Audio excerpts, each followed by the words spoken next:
Welcome back to Psychedelic Therapy Frontiers, the podcast devoted to exploring the frontiers of psychedelic medicine and what it takes to cultivate a healthy mind, body, and spirit. I'm Dr. Steve Thayer, and today my co-host, Dr. Reid Robison, and I revisit the concept of the so-called bad trip.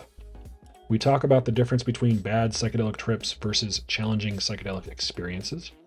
We discuss the factors that take place during preparation, facilitation, and integration that can prevent bad trips from happening or turn them into useful, challenging experiences. We discuss the prevalence of triggered psychosis and HPPD among psychedelic users, talk about how to pick the right psychedelic therapist / guide / facilitator, and of course, much, much more. Remember that Numinous offers unique training opportunities for mental health practitioners that want to develop an expertise in psychedelic-assisted psychotherapy.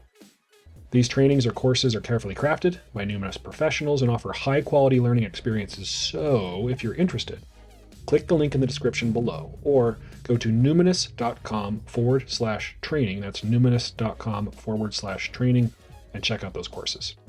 If you'd like to support the show, you can always do so by subscribing to the show, leaving us a review in places like Apple Podcasts or Spotify, or sharing this episode with somebody who needs to hear it.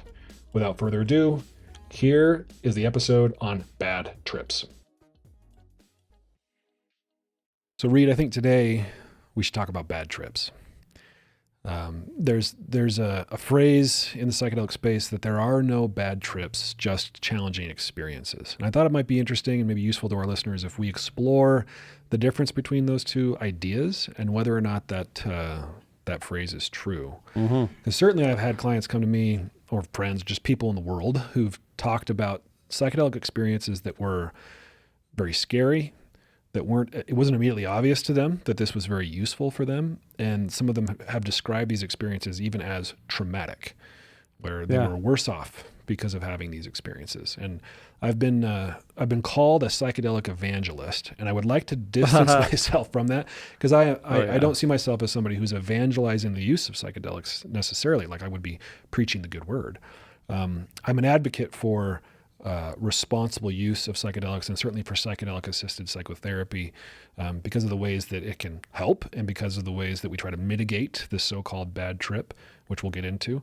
But yeah, I mean, anybody who's paid attention to psychedelic stories for any period of time will hear stories like this. I had somebody once tell me that they had a psilocybin experience in the woods with some people they didn't know very well, and they didn't really know how much they were taking. So these are some of the variables that might contribute to a potentially so-called bad trip. And they found themselves running through the woods with very little clothes on, getting all cut up by branches, tripping, falling, being alone, getting close to hypothermia, and found themselves in the hospital. Sounds like a bad trip to me. Sounds like a pretty bad trip. So things like that are possible. Yeah, I certainly think bad trips are possible. I think it's an important distinction. And it's usually about set and setting, but not always. Usually about a bad container or no container at all, and bad outcomes that are traumatic or have serious consequences in one's life. Because the challenging experiences you can have a hugely challenging experience and turn that into meaningful change with a lot of work, but sometimes something bad happens. Right. And so perhaps one of the main distinctions between a challenging experience and a bad trip is how useful it is. And sometimes something that's, you can have an experience with psychedelics that is really, really challenging because that's what you needed, right? Maybe you had some repressed stuff that in normal waking consciousness you were having trouble accessing, and you needed to really confront it because maybe for understandable reasons you were very avoidant of that content, and that's what's keeping the problem alive in you. And psychedelics have a way of bringing those things to the foreground, maybe even, quote, forcing us to deal with them. So as I'm describing this, you can see why really, really good expert preparation would help a person make use of such an experience. Whereas if they didn't have good preparation, or like you said, a supportive, safe container, expert guidance, that kind of thing, really good integration, which we'll talk about, that something that could have been really useful just becomes traumatizing. Yeah, and you don't always know until some time has passed what it's going to be, and you got to take the big picture view, because it might take a lot of time to integrate a really challenging experience or make sense of it or piece yourself back together, and because the struggle is such a key part of people's meaningful change sometimes. Like the psychedelic experience, almost by definition, has challenges, not supposed to be easy. Mm-hmm. But there are those extreme situations where people have died in kind of bad ceremonies in the jungle. Mm-hmm. Yeah, and I think it's like, I'm going to riff on what you just said. It's not always immediately obvious after a psychedelic experience if it falls into that category of bad, traumatic, useless, or really, really hard, challenging, but potentially life-changing, because you maybe you've heard it said the medicine continues working on you, or the medicine experience starts when you make the decision to do it. Right? During Leo Zeff was famous for saying that. Yeah. That it starts in the preparation phase and it doesn't end with the end of the evening that you're using the psychedelic medicine. Mm-hmm. Lots of variables that contribute here. Where do we want to go? Do we want to talk about preparation? Do we want to talk about scary stories? Well, let's just take an inventory here. So preparation, we need to talk about. The set and setting is key. There are a lot of factors involving the guide, the facilitator, and their presence, whether or not, how their experience, their temperament. And then there's integration, yes or no. That's a huge factor.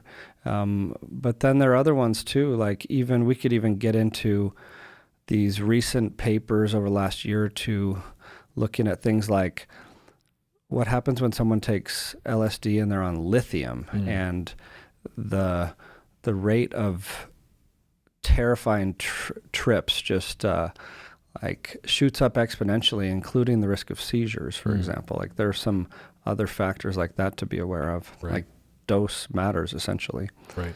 Yeah, but I will say,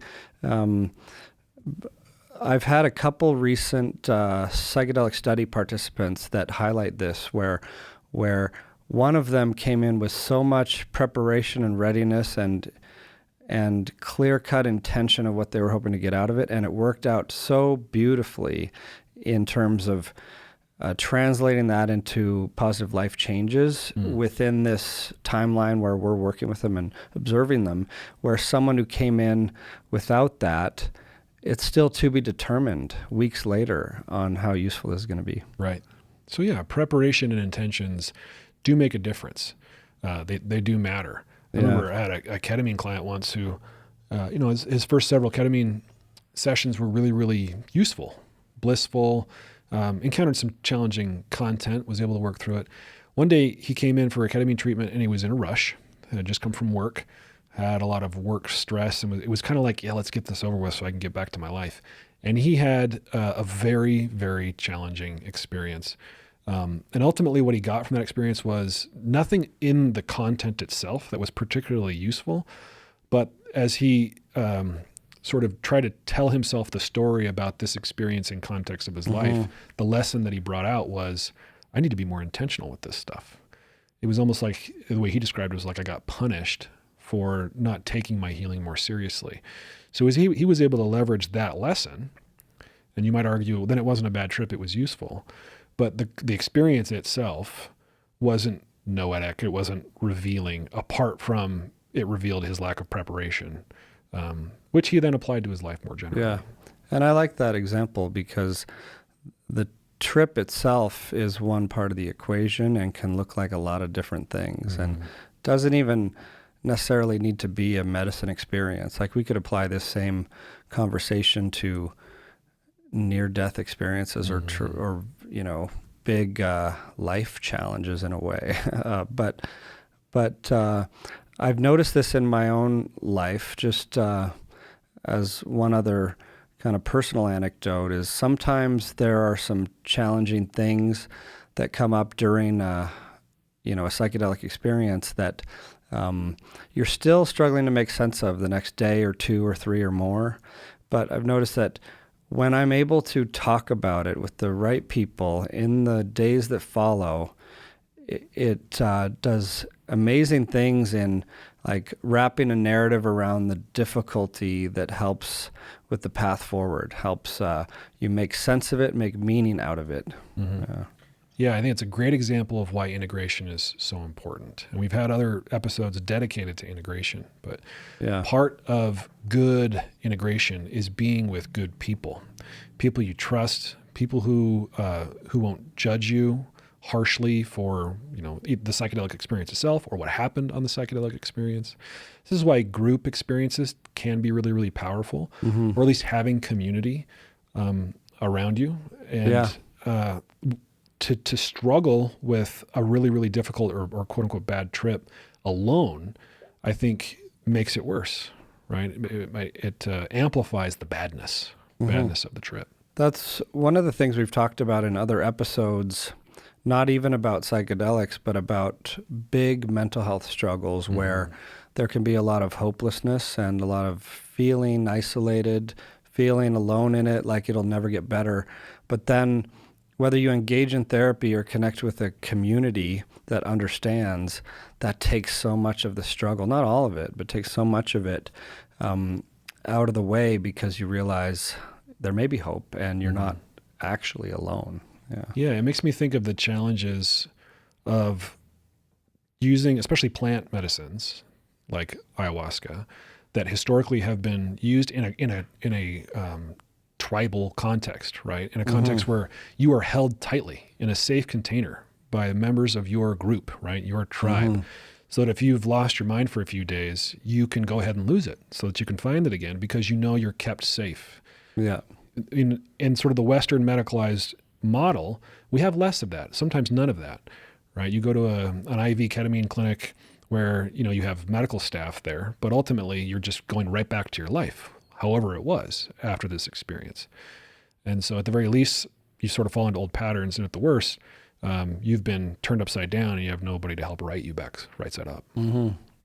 Yeah, I'm just thinking of when LSD was discovered or synthesized by Albert Hofmann, and by the time after he had his bicycle day trip, and then Sandoz, his laboratory, started sending it around to psychiatrists, therapists across the U.S. and Canada and Europe, saying, use this in one of two ways. It could be useful as an experimental model of psychosis or a helpful aid in analytical psychotherapy. And I'm also remembering in the 60s that story of when Humphrey Osmond, who coined the term psychedelic, and I think it was Albert Hoffer, two psychiatrists sitting at a hotel bar before a conference having an idea of, they were working with alcoholism, and in their experience they'd seen people who got delirium tremens, basically psychosis during alcohol withdrawal, were often, sometimes, breaking the cycle of their addiction because that was so terrifying. They're like, what if we gave them this new crazy trippy thing called LSD to occasion a psychotic type experience to help them get out of their addiction? And then they thought it was just a crazy wacky idea that wouldn't be real, but then as they sat with it, they're like, let's actually try that. And it turned out quite well. Yeah. If I remember, it was like 50% of the alcoholics they treated were sober a year later. Yeah, maybe like stats. 4 times better than treatment as usual or something like that. Yeah. So psychedelics, sure, they have the ability to occasion a mystical experience, but along with that, very often comes a very challenging, scary, frightening experience. And that's just something to be aware of and something like that's part of the equation in a way. Not that it always has to be terrifying, and we don't want it to be bad. Right? But there will be challenges, and I think what we're talking about is how to tease out the challenging experience that's part of it and separate it from the bad outcomes that happen from not setting it up in a good way. Yeah. We're not being supported sufficiently. Yeah. Something to be aware of is the phrase you used. And that's part of the reason why we want to have episodes like this sprinkled in with our enthusiasm. Evangelism. It's really hard to prepare somebody for an experience that is ineffable, for an experience that is idiosyncratic, right? Everyone's experience is unique to them. There are some hallmarks that we can talk about that are common in psychedelic experiences, but ultimately these non-specific amplifiers are going to amplify what's unique to you. So, what does informed consent really mean when you have, when you're doing psychedelic assisted therapy? Because you can't be 100% informed about what is possible. But all that being said, there is certainly a difference between being educated with all the available information by a person or by a group or by materials that are expertly prepared versus a friend saying, dude, you got to try this trippy drug because it's going to heal you. It's going to be an amazing experience. Come with me to this retreat, come with me to the woods. And you just go in there pretty naive and very hopeful. And then you get hyper slapped by the universe. Hyper slap. Yeah. So what might be helpful is a little data science intermission. There's one survey that I find quite enlightening that talks about how prevalent the challenging experiences really are and some of the psychotic experiences, just differentiating those. Like in the 60s, 70s, there were a couple papers looking at all those LSD participants, like 4,000 or 5,000 research volunteers, and showing that about 1 out of 1,000 people who take LSD will have psychosis or extreme panic lasting a couple days or more. That's different from a challenging experience. That's like lingering psychosis, essentially. Right. And it still could turn out, I've heard and even seen examples where it's turned out to be transformative, even if someone had a week or two of craziness after. Although that starts to get tricky, you need a lot of support if that's going to be the case, and we want to be able to predict that as much as possible. But then this other study I wanted to highlight, Carbonara 2016, surveyed like 2,000 people. It was a Hopkins study. And I'll just read a couple takeaways because I think it's interesting. The people who responded had 5 to 10 psilocybin experiences on average, and 40%, it was about their most challenging one, and 40% said that difficult trip was one of the top 5 most challenging experiences of their lives. 8% sought some kind of treatment after. The LSD studies back, decades ago, maybe 2.5, 3% needed some kind of intervention or treatment. But interestingly, in this Hopkins study, 85% reported benefiting from the experience, and a third still said it was one of the top 5 most meaningful things of their life. So top 5 most meaningful and top 5 most challenging. Yep. Yeah. That coexisted in so many. Right. And the last bit I want to highlight from there is that 2 predictors of difficult experiences jumped out at me.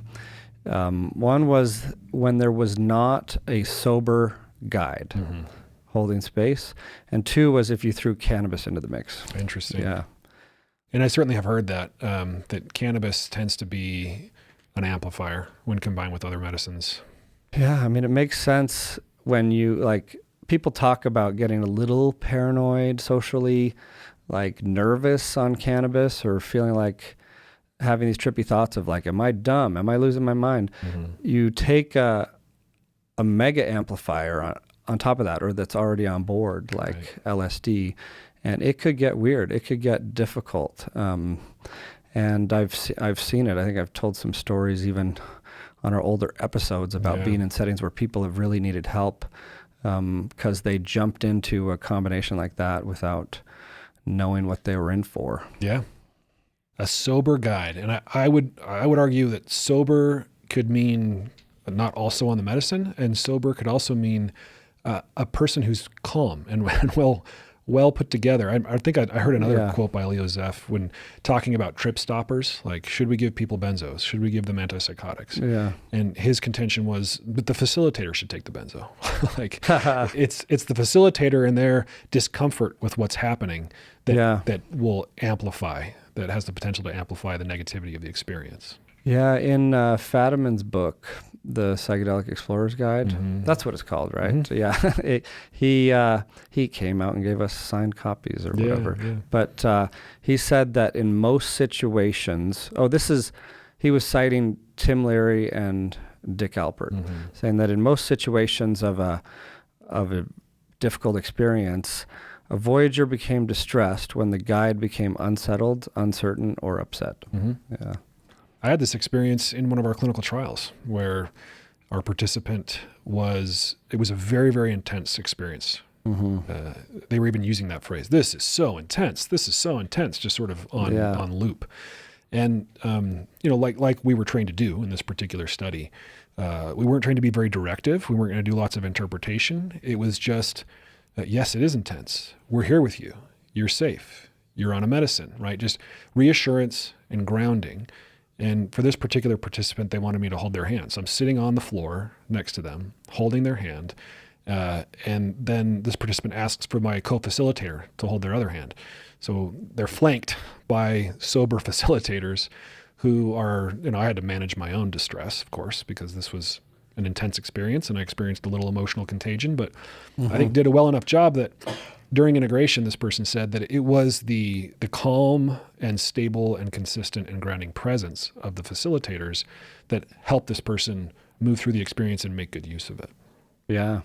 And that's a great example. And I've seen it as well in many ways in our psychedelic studies, even some where I've learned what not to do, just admitting that, like one time when someone had some significant nausea come up and we didn't have the medicine in the room, so one of us had to call for it.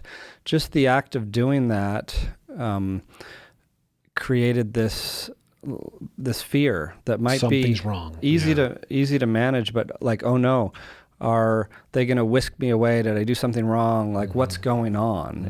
If you're like someone's like writing in a chart or talking to someone outside of the room, you have to be like really aware of yourself and how that energy spills onto the participant during the whole thing. So it's just it's changed how I prepare and making sure everything we might need is just there and we can access it with like calm composure.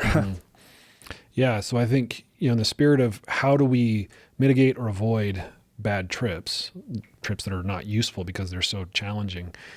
Part of it is as facilitators, as people who want to be psychedelic-assisted therapists or facilitators, we really need to get our stuff together. And it could mean, we've talked about this a bit before on the show, but it could mean your stuff, meaning your insecurities, your shadow sides, like your need to make sure everyone's okay, that kind of stuff. As much of that as we can resolve for ourselves, the better. I remember telling Marcella Odalora at the MAPS MDMA therapy training, like, wow, it seems like the bar for psychedelic therapist is and should be really, really high. And she agreed. Not just anybody who takes a weekend course ought to be holding space for people in such vulnerable states. Yeah, I had a similar conversation at, I think I was telling you about at the South by Southwest conference I was just at there were a variety of different psychedelic meetups, parties, dinners, etc. And I was talking to, a psychedelic therapist, thought leader who in the space who I really admire, and she was saying the same thing. Like, on her team, like all the therapists have years of experience in dealing with difficulties in general, and also have that put to the test in countless supported, mentored psychedelic experiences before they're set loose to do it, because you not only have to do your own work, but you have to leave your own shit at the door the day of. And, like we've talked about, like we might kind of meditate beforehand before going in, or check your own energy, clear the space in whatever way, and make sure you can come in as a centered guide. Yeah. Right. So for those of you who are listening who are aspiring psychedelic therapists or coaches or guides, integration, whatever you are, or just for those of you who are interested in pursuing healing or transformation through psychedelics, you need to be really discerning. You need to be careful. And I would say, this is probably just a Steve Thayer bias, slow. Don't jump in. There might be situations in which this is bad advice, but maybe don't jump into a psychedelic experience really quickly just because a couple of friends say that shrooms are awesome. Be really careful about who's there, and not only who in terms of if it's a group experience, the other participants, but also about who's facilitating. Yeah. And I remember hearing about, learning about, even studying DMT, for example, for a number of years before I felt like it was even something I would put into my body. And then when I hear other people say that, oh, I'm not ready for that yet, I totally respect it and say, honor that. Because then one day it was just like, okay, like when the question came up, it was a different answer inside. You really got to tune into yourself. It was a different answer of, okay, I actually feel ready for this ayahuasca thing or whatever it may be. Yeah, tuning into oneself can be really, really challenging for those of us that have like dominant monkey minds, like really dominant ego parts that tend to overthink. And I had a client once say, I had this thought that I have to do ayahuasca, and it's terrifying me. Like, oh no, I have to do ayahuasca. I don't want to do ayahuasca, but I feel like I have to. Yeah. And it was illuminating for this person to discover that they actually have obsessive compulsive disorder undiagnosed, and this could be an intrusive thought. Not unlike, I should stab myself, but I actually don't want to die. Why am I having this intrusive compulsive thought to stab myself? So yes, intuition is a good guide, but it's not a reason to just sort of like, I have this gut feeling that the medicine is quote unquote calling me, therefore I should do it. It's another phrase that gets used a lot. Like if it calls to you, then it means you should do it. It's the spirit of the plant calling you to the work. Maybe in a lot of circumstances. Yeah. But not all of us have really clear connections to that calling, right? Not all of us have really clear connections to the frequency of intuition. And so there are understandable reasons to slow it down and get guidance, get help. Yeah. So that's our little data science intermission, but thankfully there are a number of studies that have been done thanks to this renaissance and resurgence, looking at some of these questions of, we don't know a lot yet, but we are learning more and more about this idea of the challenging experience. And, maybe we could chat about the whole idea of emotional breakthrough, emotional catharsis, the old school therapy term abreaction, releasing repressed emotional kind of memories or things stored within you that psychedelics can certainly help facilitate, and that can be uncomfortable. Right.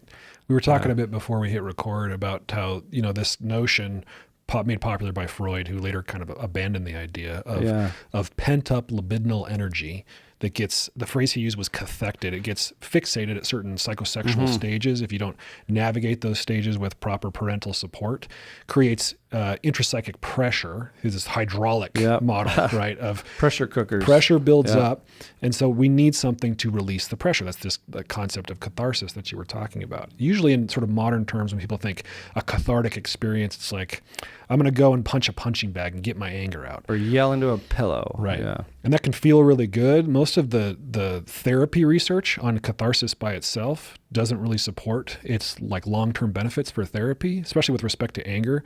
They demonstrated that punching a pillow, breaking things might feel good in the moment, but it doesn't really do much to resolve the root cause of the anger. But this psychedelic renaissance and the work being done with it, because of, like you described, psychedelics' qualities of releasing things, revealing things that might have been hidden in the unconscious, it's drawn some attention or maybe renewed some interest in this idea of abreaction or catharsis. Yeah, so it's fascinating to look at the journey of psychotherapy itself through the ages of the past 100 years, let's say, because post-Freud, and at the end of Freud's career, like you said, that was thrown out, and then these emotive therapies were frowned upon. And I think it was Stan Grof who said that psychedelic-assisted psychotherapy is at least in part responsible for this much-needed bringing back some of the emotional release and connection and therapy that was that was abandoned in the more strictly cognitive decades. And before cognitive, it was behavioral, right? You have people like B.F. Skinner saying basically we're meat machines that just need to be conditioned and taught to feel better, think better, behave better.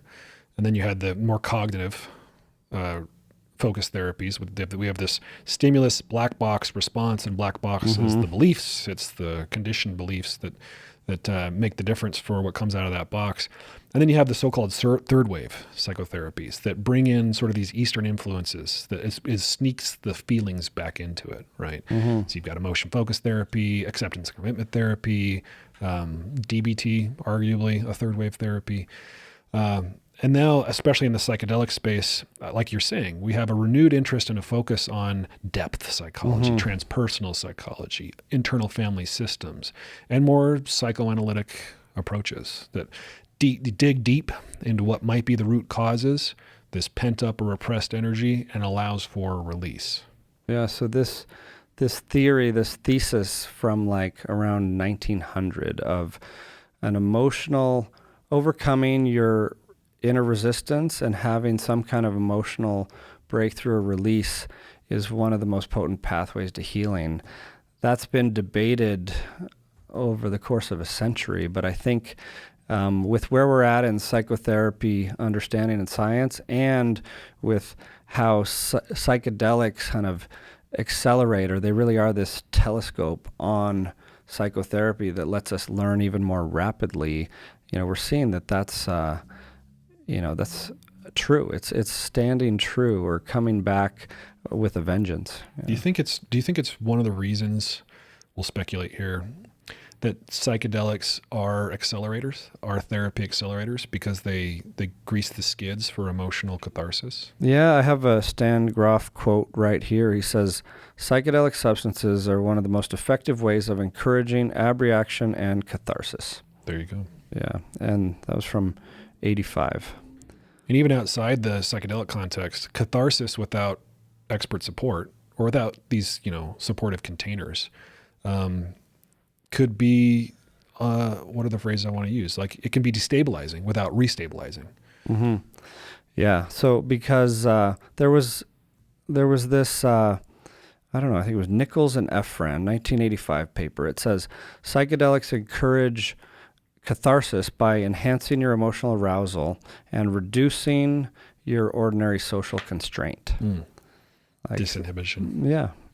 Well, and that's the top-down, bottom-up processing notion of the Rebus model, right? Carhart-Harris's relaxed beliefs under psychedelics. You quiet that default mode that's maybe the seat of the ego or superego, that allows this stuff that's been buried deep in your limbic system or whatever to come to the surface. You're not going to let it out otherwise. Right. Like, we develop a certain rigidity through our egos in everyday life that will put all these walls up around, things that might be embarrassing or uncomfortable or too emotional, like even shedding tears.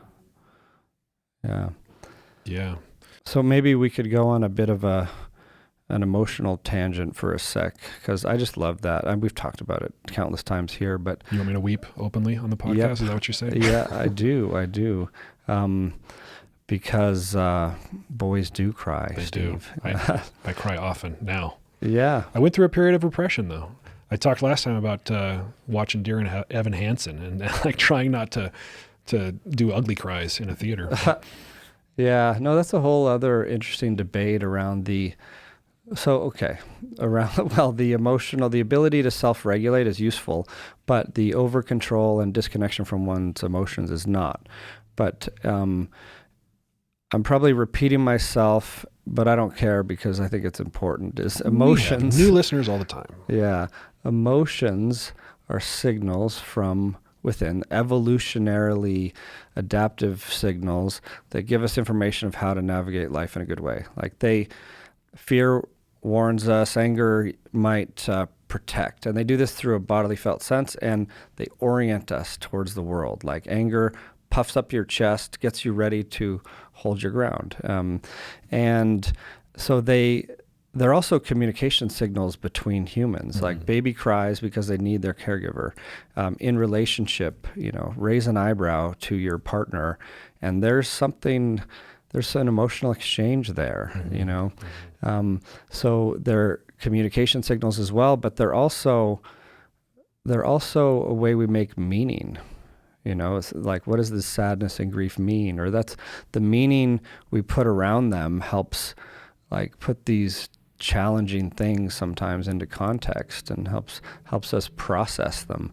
But the problem is culturally we've distanced from emotions traditionally. At least that's coming back, and because they're uncomfortable, we also shy away from them. So thankfully, through like people reclaiming their mental health without shame or embarrassment, and through the psychedelic renaissance as well, or reconnecting with these things that help us navigate life in such a better way when we listen to those signals.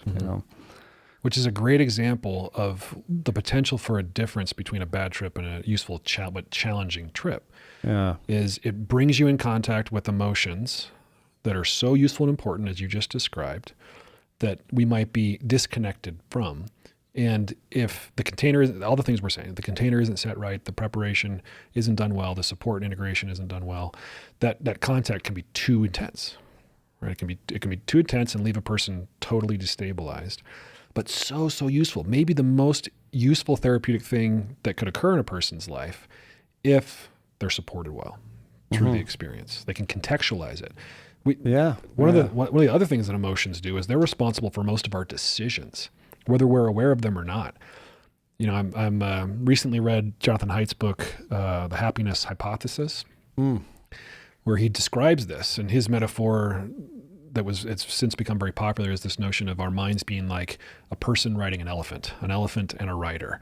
And the rider is this conscious mind, this, that's contained in the neocortex, the most evolutionarily new part of our brain that's still trying to manage the older evolutionary parts of our brain, the limbic system, right? The seats of our emotions. And so the elephant will go pretty much where it wants to go. And the rider might make up stories. Well, actually, I kind of wanted to go over there, but they really didn't make the decision. And mental health, at least according to this idea and this metaphor, is getting the elephant and the rider in sync. Yeah. So it reminds me, it's kind of related to this story or example I heard from Les Greenberg, creator of emotion-focused therapy, my main teacher when I did emotion-focused therapy training. He said that there's a difference between humans and, say, your cat in emotions. Like, you hear a knock on the door late at night. You're going to have an emotion, probably fear, like who is that? What's going on? The cat has this emotion of fear, runs away. Like, there's not a conscious determination of what to do. Right. But as humans, we'll probably think, okay, be careful, tiptoe over the door, look through the peephole, something like that. So that's like the difference of this cognition, metacognition, and consciousness. Right. Yeah. And can be the seat of a lot of our neuroses. And that's the point I'm trying to make here, is that psychedelics do a good job of like silencing that stuff, which gives a human being a cat-like experience of their emotions, I guess. Which, again, we're not accustomed to, which is why psychedelic experiences can be the most emotionally, the most profound experiences of our lives, because we've never experienced emotion that raw before. Yeah. But if all the emotions are fear, anger, shame, guilt, paranoia, right? If it's those experiences without context, it's hell. People describe going through the hell realms on psychedelics, and it's usually because they're comprised of these unfiltered emotional experiences. Yeah. And, while we're on this emotional tangent, there's one other concept I've been sitting with lately of this emotional memory component. So we know that we have these primary emotions, right? Anger, fear, sadness, etc. But layered onto them, we often have secondary, often maladaptive emotions, like because you were in a car accident 2 weeks ago, now when you hear a car horn or something, you might have an amplified reaction that you didn't used to have. There's a memory tied to many of our emotions, and sometimes that's hard to tease out. But I've just been sitting with that lately and looking at like which of the emotions come up through in the course of a certain day have that. And it ties into the trigger work. It ties into these reactions we have that are maladaptive in day-to-day life that psychedelics can also help us see or get underneath the hood. It's almost like, even if you have to play it out in a psychodrama during a ceremony and like an ugly cry for hours, Yeah, which happens, right? Happens. I like the phrase psychodrama. An ugly cry? Yeah. I don't like ugly cry because it's a little derogatory. It is derogatory. It's all beautiful. Tears are beautiful. Yeah, but you see, and I think that's another thing that can be helped with preparation. If people know, like, oh my gosh, I did these crazy things during ceremony or during my psychedelic-assisted therapy session where I said things I would never could see myself saying, or I was behaving in ways I could never see myself behave. And they're left wondering, is this the real me? I did these things, I said these things, I felt these things. Is this what I really think? Is this what I really feel? Well, not necessarily, but it could be a psychodrama, as you described, where you're playing out things that maybe are your deepest fears. Like, what if? What if this is true? And if you go in there asking to be shown, show me my anger, you might get shown your anger by living your anger. It might bring anger right to the foreground and you get angry during a psych. And we've seen that. We've seen it. Yeah, we've seen it. Yeah, while holding space for people. And it's, and that's the kind of thing you need to hold space for and be prepared to maintain your cool through. Even if someone's angry at you, projecting stuff. Think of how healing that is for the person who decided in this example, right? They decided they wanted to explore their anger. They've had problems with anger and it shows up and the facilitator just holds really calm, non-judgmental, non-shaming, supportive space for them. How transformative and healing is that? To get that message back like, oh, this unmitigated, unfiltered expression of anger was met with not what I was afraid it would be met with, rejection, fear. It was met with calm, loving support. That can make all the difference, can change what could have been a bad trip to a helpful, challenging trip versus, a facilitator that punches back or that runs away from you. Yeah, I'm glad you brought that up because I think it's one of the big top few mechanisms of change in a psychedelic therapy experience is the corrective emotional experience or the potential to hold people in a way that whatever comes up, you're safe, supported, and we're not going to shame you, and you can let this stuff out. You can talk about things that you may have never talked about, and we're going to hold that kind of loving presence throughout. I will say that holding that loving presence throughout doesn't mean that, like in this example with anger, that you let somebody physically harm you. There is a contract. We do this in our clinical trials. Like we agree before we enter this space that you will not harm yourself. You'll not harm anybody else. You won't leave the facility. You won't destroy property. And generally, people, of course, will say yes to these things. No sexual contact. Right. But if people talk about these like repressed, sexual, shameful things, like that's something that can be corrective for them. Even of course, even outside the psychedelic medicine world, that's one of the things that's so beautiful about therapy. One of the things I like so much about being a therapist, to provide for somebody when I can and when they need it, is unconditional positive regard in especially with the stuff that they are deeply, deeply afraid about or repressed about or ashamed of. I get a kick out of that, out of being that for people. Like, oh, I have this, this sexual desire, and I can say it's understandable. It's okay. Let's explore it. And I know it's been a big topic in psychedelic therapy, the problem of sexual abuse, sexual misconduct in certain like psychedelic ceremony and therapy circles. And it's such a tragedy, such an important thing to discuss and prevent and be aware of. And especially because in that vulnerable state, like you're saying, there's a chance to provide a corrective experience of holding boundaries, holding safe space, loving presence, and good, proper boundaries that can be so corrective. And when that's not done, it's like the opposite. It's just, exponentially damaging. Yeah. Yeah, and that's, of course, falls into this category of bad trip. Oh, yeah. Which is why we're talking so much about the facilitator. Mm-hmm. Imagine, I deign to imagine, but imagine going to a psychedelic ceremony or a psychedelic therapist, what have you, because you have trauma and then being taken advantage of or being harmed. Yeah. It's terrifying. It is terrifying. It's unexcusable. And sometimes I think about how, at least in our regulated professions, where we have licenses, if someone violates that boundary, as say, if you're a psychiatrist and you violate like sexual boundaries with a client, your license is gone, like immediately. You're just no longer practicing. Mm-hmm. And that's why it's like when it comes up as an important topic in these therapy circles, it's always been an important topic, and especially around the psychedelic experience. Right. And I've heard folks who aren't a big fan of the medicalization of psychedelics address this by saying that's what open communities, ceremony communities are supposed to do sort of naturally, the way any civilized culture would, right? That we identify the bad actors and we get rid of the bad actors. But a lot of these quote unquote shamans, especially the ones that sort of, set up shop in random states, who maybe went to a weekend workshop, or maybe they had a powerful experience themselves and they want to offer the medicine to other people. There's nobody regulating them.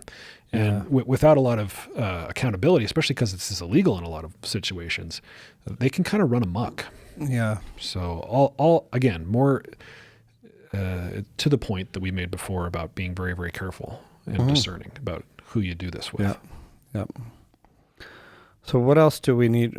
Maybe we should talk about HPPD for a minute. Sure. It's not discussed much, but it's even in some of the diagnostic manuals, mental health conditions, although it's changed a little in DSM-5, but hallucinogen persisting perception disorder that can be anything from little perceptual abnormalities that show up a day or two or in the weeks that follow a big psychedelic experience, or it can be persisting, troublesome, flashbacks of an experience. Not very common, but something that is well described as a possibility in the literature. Yeah. I've only ever had one client who had this in a persistent way, and he was a chronic recreational user, festivals and things like that. And he had tracers. So basically anything that moved had a shadow and a tracer to it. Yeah. But I have had more people who have the flashback, where if they've had a really they've done 5-MeO or they've done, ayahuasca, and they've had, especially at night, hypnagogic, hypnopompic flashbacks where they feel like they're in ceremony space again. They feel like they're on the medicine again. I think that's important to bring up because I think it does a disservice to just say HPPD is uncommon and either it's benign or troublesome and is treated in XYZ. There is this recurrence phenomenon, especially after 5-MeO DMT as the example you gave, these big ego-dissolving experiences or after ayahuasca, you might have the ayahuasca community tell you, be careful when you use cannabis. It might take you right back there. And that's the thing, similar to HPPD, when you have a significant nervous system experience, it could be even while someone's playing a video game with lots of flashy lights or having sex or whatever it is, that kind of cracks something open that you can go back there. Or when you enter another state of consciousness that normally didn't have that, it might bring you right back to Bufo land. Right. Yeah, we talk about psychedelics increasing neuroplasticity, meaning literally changing how many dendrites and how long they are in the nerve cell, or the different connections. Yeah. So if you have this powerful experience that's literally changed the anatomy of your brain for a period of time, and I'm like closing my eyes and imagining the electric and chemical flow along a chain of neurons, that you could have a trigger and that's the path of least resistance, and it just goes back to this new chain of events. Like the breadcrumbs we talk about back to the blissful remembrances, I think the same applies to some of the intense stuff as well. It's not unlike probably what happens with a run-of-the-mill flashback if you have PTSD, right? Where all of a sudden you're back,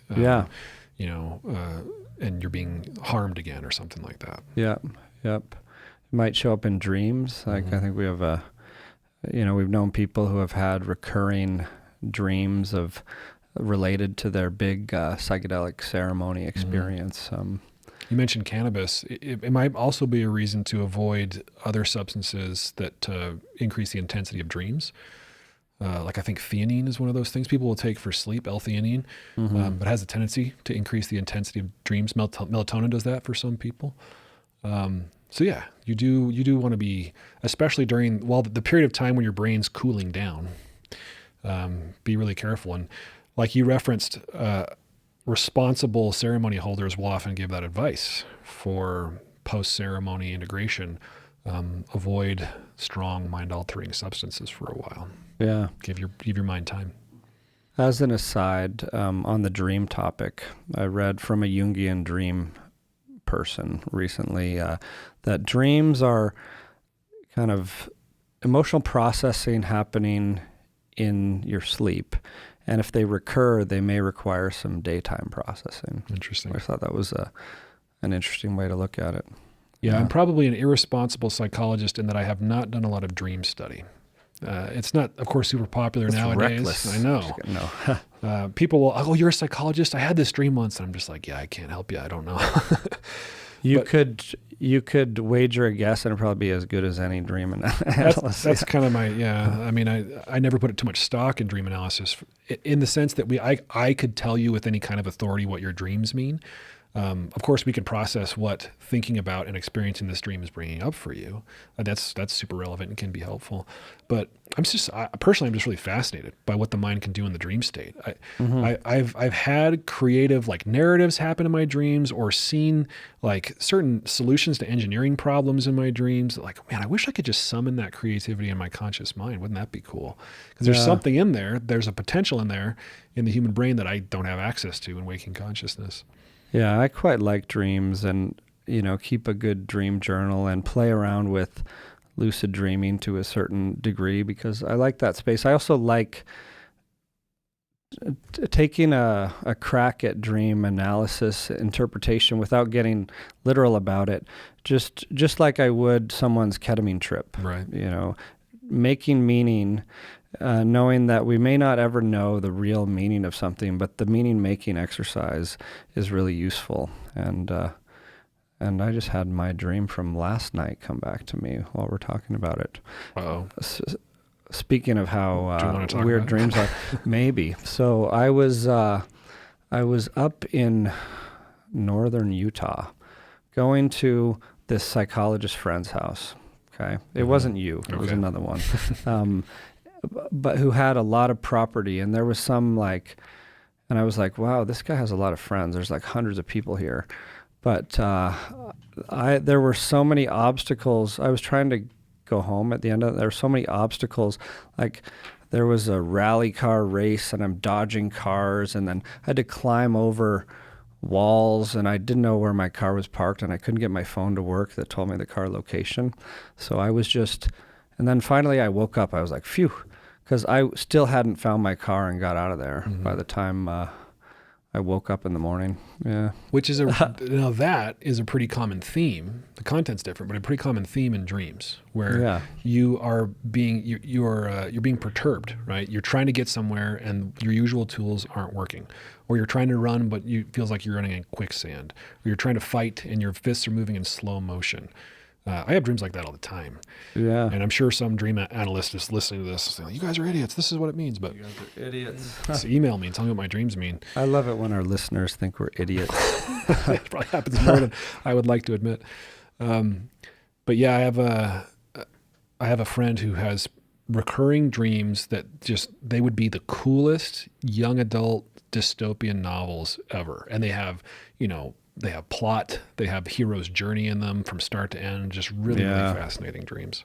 I've had a lot of those of like fighting a crusade, but it gets pretty sci-fi. Mm-hmm. But there's this common theme of like just being part of this battle and often having some allies, and whether we're on some spaceship or other magical transportation device or going through this weird kind of warehouse or underground city or something like that. It's just, that's what's been. And this one last night is kind of a recurring theme of just navigating difficulties. Yeah. Well, like what you said about meaning making, I think is, even though this might have been a tangent, is apropos to the topic. Oh yeah. Right? Like sometimes what makes the difference between one of these bad trips or a useful, challenging experience is the meaning making that happens during integration. It's huge. It's huge. And that reminds me of maybe one practical thing we could share is, what are your favorite questions for integration, or as you're helping people process coming out of a trip the day after in integration circles? Mm-hmm. Yeah. I mean, among the things I usually tell people is, one, give it time, that this experience is still working on you. Just because the drugs weren't off, just because you're back to your normal life, doesn't mean that the change is over. Mm-hmm. So you might end an experience really, really upside down, but that doesn't mean you're going to be upside down forever. So give it time. Also, give it space. So don't jump right back in if you can do it. Don't jump right back into the cubicle. Don't jump right back into day-to-day responsibilities. Give yourself time and space for this change to continue to evolve. The things that you would normally do for good mental health are things that would be helpful to do during integration. So, meditation, journaling specifically on the experience, being around supportive people, being in nature. That's one you hear a lot. And you hear it so much that its meaning's almost gone, but really, folks, the human species evolved outside in the elements. There's something special about being connected to the ground from which we were created. And it's hard to do when you're stuck in sheetrock boxes with artificial lights all day. So get out there and be in nature. Mm-hmm. Yeah, no, that's all good advice. And I especially like the create space around it, create that space so you're not rushing back into life in the default world, surrounded by people who weren't there on this consciousness rocket ship trip with you. You got to have some time to think, write, process internally and with others, I think, who can be mirrors, who can reflect. And that's why I think it's useful when we're doing integration work with people. I like to ask, what are you struggling to make sense of still? Mm-hmm. What struck you? People come out of ketamine and they often say that was weird. Mm-hmm. It's very common or something like that. But what are you struggling to make sense of, or how might you apply this in your life? Just start to draw a bridge. I'm going to ask a similar question. What's one tiny change you could make in the next 24 hours? And I say tiny, I don't want them quitting their job or leaving their spouse. What's one tiny change you could make in the next 24 hours that would honor your psychedelic experience? Yeah. Also, part of giving space for me, Reid, is don't be in a hurry, and this might be hard for people, but don't be in a hurry to make sense of the experience. Yeah. Allow the experience to make sense of itself. There's a yin-yang here, or a push-pull, because you do want to do deliberate work to try to make meaning of it. Mm-hmm. Sometimes the meaning unfolds. It's something that occurs over time, not something that's excavated, that you have to dig down and discover. Mm-hmm. People are often preoccupied with the truth of it too. What did this really mean? And sometimes there isn't a capital T truth to be discovered. It's not a jewel that you finally find. But it's more like a blob of clay, that there's no true form to that clay. You get to kind of decide what shape it takes. Yeah, treat it like a dream in that way. take it literally, and you may not come to exact conclusions, and don't make big life decisions soon after. Let the dust settle. Like you said, I'm remembering Jack Kornfield's book that I love for integration, After Ecstasy, the Laundry, where he talks about in like Buddhist and Hindu traditions, when people would go off to retreats or go off travel to see their teacher and have their mind blown with like Zen koans or whatever it is, or sitting in silent darkness, etc. You would need to plan for many, many more times the time and space that the experience was to make sense of it. Like if you were gone for a year, sitting in a sangha or some monastery, you're going to need several years to piece that all back together and integrate back into day-to-day life. Yeah. Which might be an argument for not rushing back to another medicine experience to make sense of a previous medicine experience. I do see that in people. They become really enthusiastic about the medicine, and they start to believe that they need the medicine to do any kind of change making or achieve any kind of insight. And it's my opinion, this is just Steve's opinion, that it's probably unwise to rush back to another intense medicine experience before you've at least made some heads or tails of what you experienced before. There might be people, even, experienced medicine workers who would disagree with me that like you need to go back to the medicine, it's calling you. And that might be true for some people. Again, this is just my opinion. Yeah. No, I think these opinions represent good, sound advice to take with a grain of salt, like everything we say, and that these are opinions based on our experience and based on the literature, the best we can decipher it. But this is really an individual journey for each person. And the big thing is take your time, tune in, sort out the noise, and really try and approach this carefully with what's true for you. Right. Yeah. Maybe we could also give a little bit of advice on, in addition to what we've already said, on navigating in real time the difficult experience that could make the difference for people. There's one that we would be remiss if we did not mention, and that's this concept of resistance, control, and letting go. In our episodes about intention setting, we've talked about the utility of setting a specific intention, but ultimately the useful guidance of when in doubt, get curious, when in doubt, let go, when in doubt, surrender.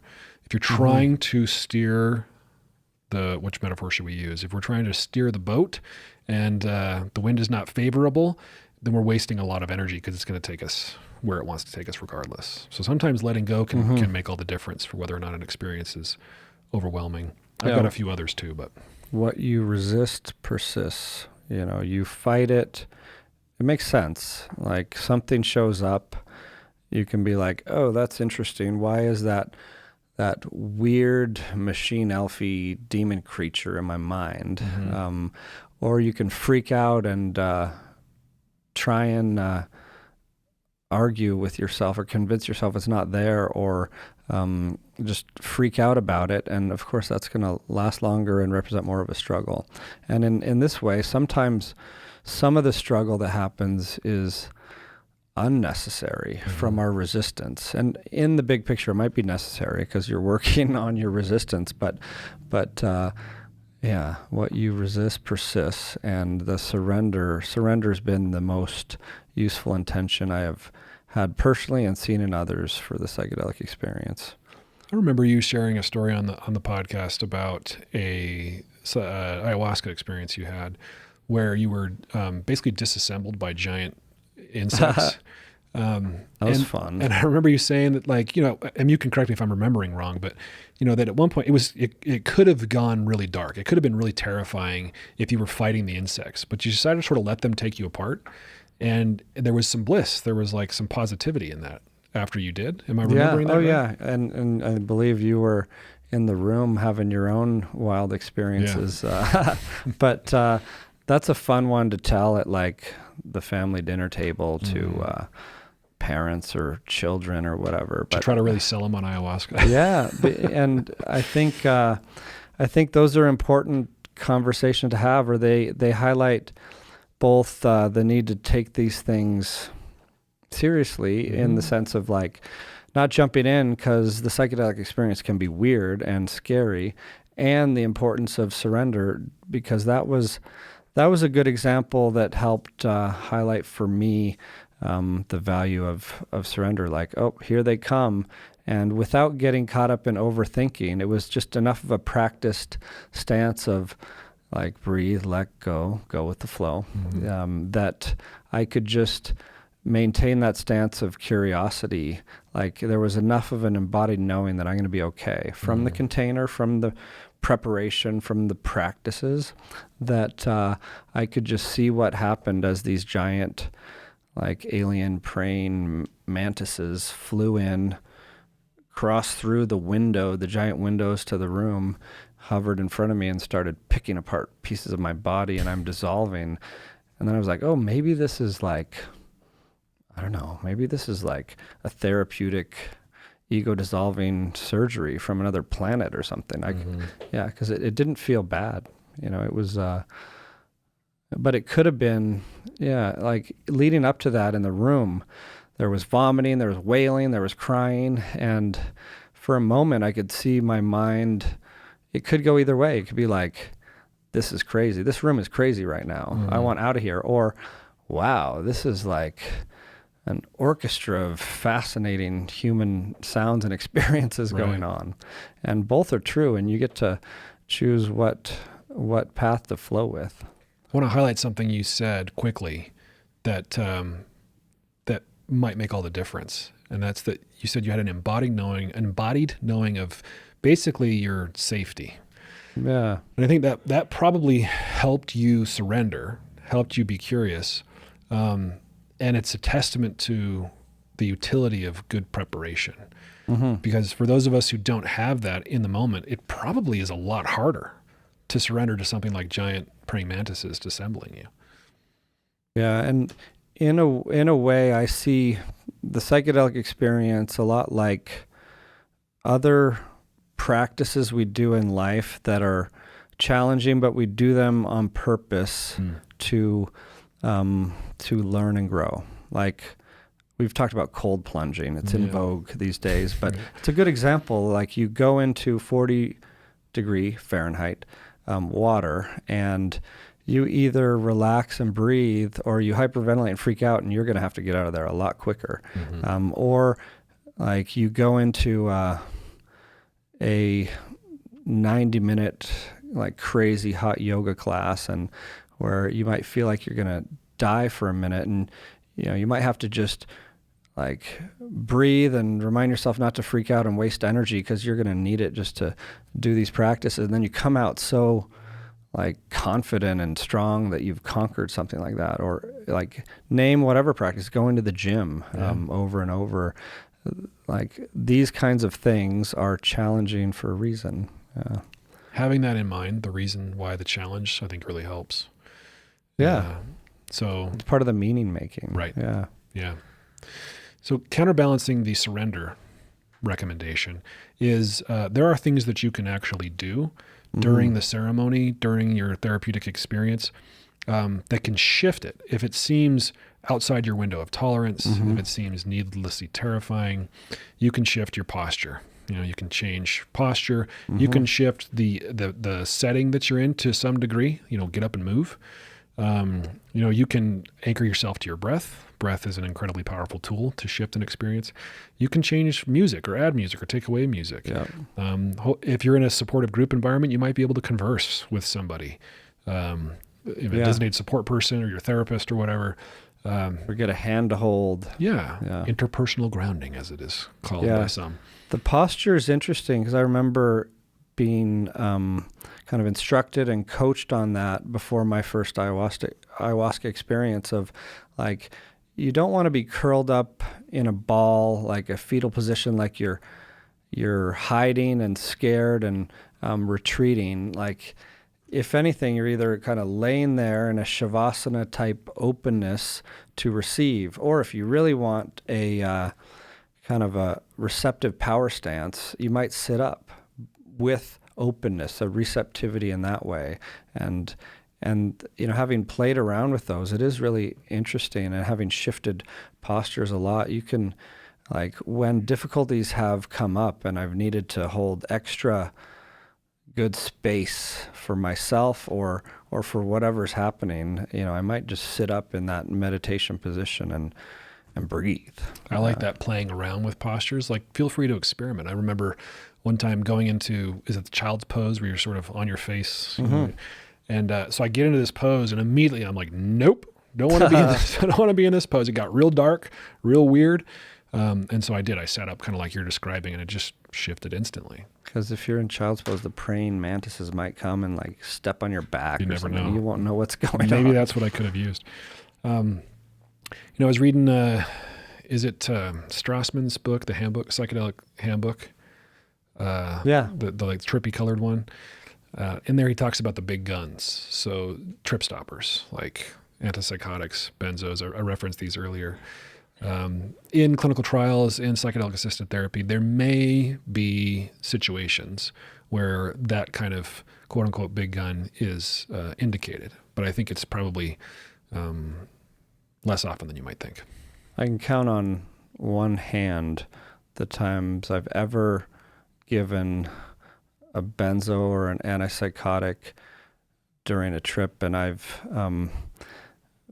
facilitator been involved with thousands of trips. Mm-hmm. So it's and some of those I'm pretty sure were more optional, and because the trip does end. That's the difference between like this medicine-induced psychotic type experience. We don't like to call psychedelics psychosis much. It's not necessarily favorable or appropriate to see it that way, but I think it is useful to realize that, LSD, for example, does bring about a psychotic type experience that's there temporarily. Might be there for 10 hours, and that can be terrifying, but that's a difference between, like, schizophrenia isn't necessarily going away, right?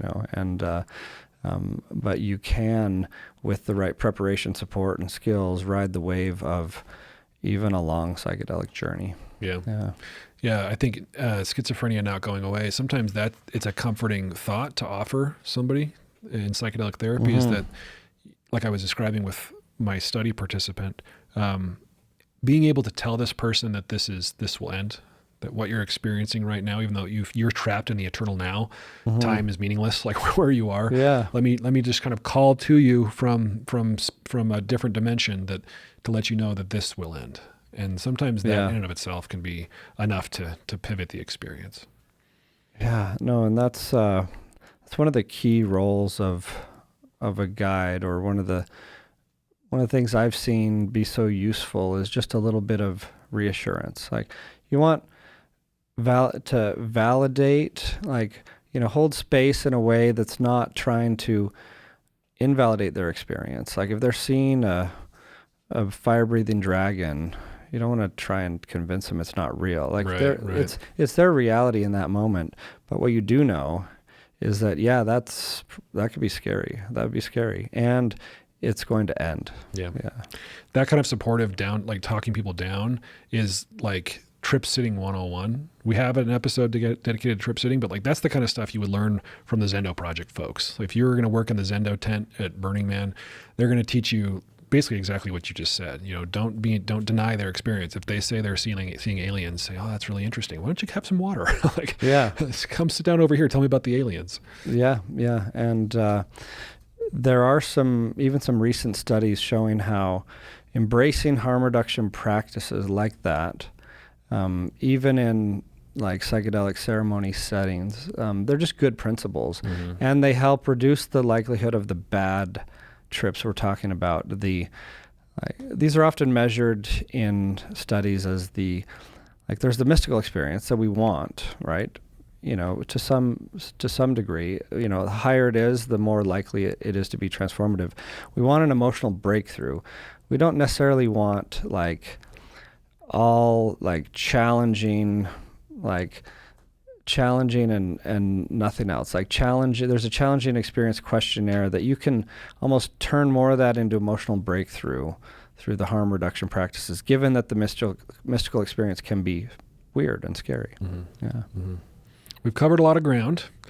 We've made the point that bad trips are real, that they can be traumatizing. They can not be readily apparent how much use or utility there is to them, but that often what makes a difference is good prep, expert facilitation, and sufficient integration.